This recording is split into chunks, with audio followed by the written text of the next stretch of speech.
Wilayah Mykolaiv selatan Ukraina dibom besar-besaran oleh Rusia.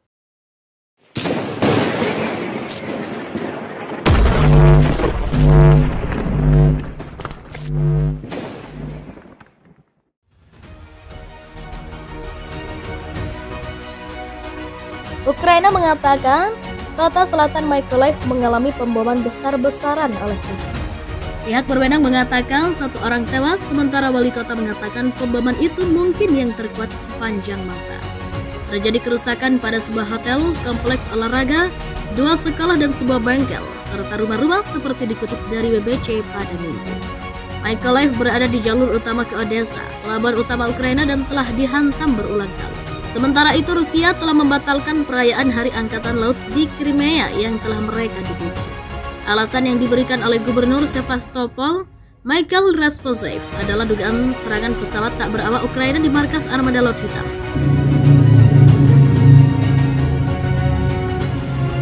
Armada telah lama berbasis di Sevastopol. Namun, seorang pejabat senior Ukraina, Serhiy Brechuk, menolak laporan Rusia itu sebagai provokasi. Pembebasan Crimea kami akan berlangsung secara berbeda dan jauh lebih efisien, katanya. Pasukan Rusia mencaplok Crimea pada tahun 2014. Langkah ini dikutuk secara internasional sebagai bentuk ilegal dan memicu sanksi terhadap Rusia. Hari Angkatan Laut adalah hari libur Rusia tahunan, dan perayaan berlangsung di seluruh Rusia pada hari Minggu. Presiden Vladimir Putin akan hadir pada acara yang berlangsung di St. Petersburg, kota kelahirannya. Dalam sebuah posting Telegram, Gubernur Sevastopol mengatakan sebuah benda tak dikenal terbang ke halaman markas Armada, dan menurut data awal itu adalah pesawat tak berawak.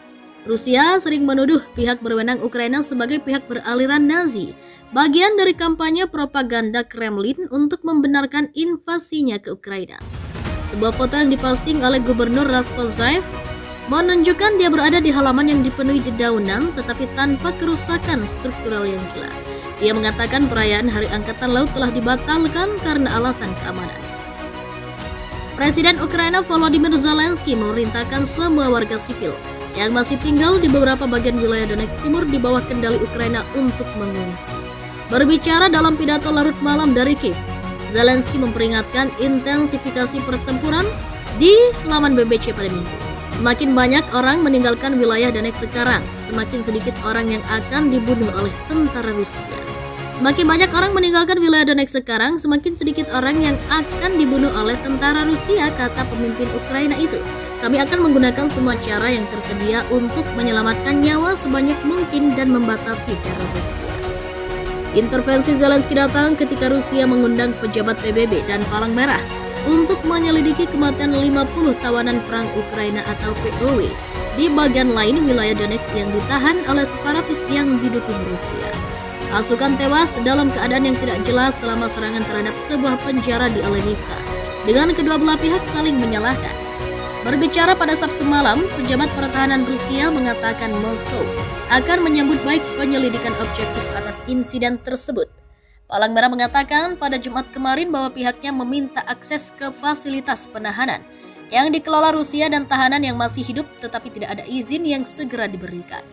Wakil Kepala Delegasi di Ukraina Daniil Bunskov mengatakan bahwa pemberian akses ke tawanan perang adalah kewajiban di bawah Konvensi Jenewa. Kamp penjara Olenivka dikendalikan oleh DNR yang didukung Rusia. Apa yang terjadi di sana pada Jumat kemarin masih belum jelas. Rekaman video Rusia yang belum diverifikasi setelah kejadian itu menunjukkan jalinan ranjang susun yang rusak dan tubuh manusia yang hangus parah. Pada Sabtu kemarin, Rusia menerbitkan daftar 50 tawanan perang yang tewas dalam serangan itu. Moskow mengatakan serangan itu dilakukan oleh Ukraina menggunakan sistem artileri HIMARS buatan AS.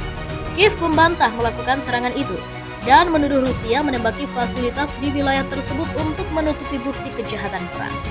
Sejumlah warga Belarusia yang kini terasingkan mengatakan kegiatan militer Rusia terbaru di Belarusia yang merupakan sekutu penting Moskow menunjukkan bahwa Rusia terus berusaha menyerang wilayah utara Ukraina dari wilayah negaranya. Langkah tersebut diambil setelah Rusia gagal dalam melancarkan serangan darat ke ibu kota Ukraina Kiev pada awal tahun ini. Sementara para wartawan, analis, dan pembangkang Belarusia mengatakan bahwa invasi Rusia lainnya ke wilayah Ukraina Utara dari negara tersebut tampaknya tidak akan segera terjadi. Hal itu telah memicu perdebatan di antara mereka tentang apakah pasukan arahan Presiden Belarusia, Alexander Lukashenko, akan bergabung dengan pasukan Rusia untuk menyerang Ukraina. Pasukan Rusia yang bermarkas di Belarusia menyerbu wilayah Ukraina Utara pada awal invasi Rusia ke negara itu pada akhir Februari lalu, dengan harapan dapat merebut Kiev yang berjarak 150 km dari perbatasan Belarusia. Pasukan Ukraina yang didukung dengan pasokan senjata dari barat menghentikan serangan Rusia di luar Kiev dan melakukan serangan balik. Mereka berhasil memaksa pasukan Rusia mundur dari wilayah Ukraina Utara di sekitar Kiev untuk kembali ke Belarusia pada awal April lalu. Rusia mengerahkan puluhan ribu tentara di Belarusia pada awal invasinya ke Ukraina. Saat ini kehadiran pasukan Rusia di Belarusia hanya berjumlah ratusan, menurut Franak Vyachorka, penasihat senior pemimpin oposisi Belarusia, Svetlana Tsikhanouskaya.